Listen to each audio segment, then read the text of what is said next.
Persediaan dosis vaksin COVID-19 di Kabupaten Ogan Komering Ulu saat ini semakin menipis, bahkan di beberapa puskesmas tidak lagi memiliki stok vaksin COVID-19. Stok vaksin COVID-19 di Kabupaten Oku saat ini menipis. Di beberapa puskesmas tidak lagi memiliki stok untuk memenuhi permintaan masyarakat.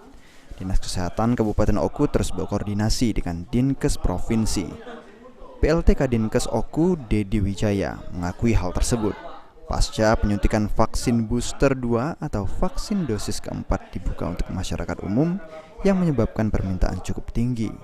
Bahkan saat ini vaksin booster 4 saat ini sudah di atas 5% dari sasaran 310.000 orang di Oku.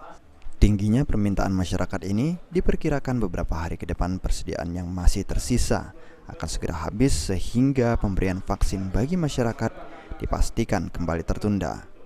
Menyikapi kekurangan stok vaksin ini, mereka bersurat kepada Dinkes Provinsi untuk meminta tambahan dosis vaksin.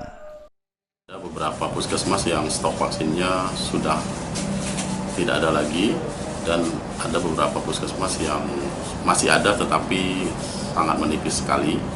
Saat ini kami dari Dinas Kesehatan Kabupaten Oku sedang membuat surat ke Dinas Kesehatan Provinsi Sumatera Selatan yang akan kami kirimkan perihal permintaan vaksin COVID-19 sebanyak 3.000 dosis. Berdasarkan data dari Dinkes Oku, total cakupan vaksinasi tahap pertama hingga saat ini sudah mencapai 82,8% atau sebanyak 215.952 jiwa yang sudah divaksin dari 310.983 target sasaran. Kemudian, dosis kedua 69,4%, vaksin penguat 24,8%, dan vaksin booster lanjutan atau tahap keempat untuk nakes sekitar. Ari Pranika, PAL TV.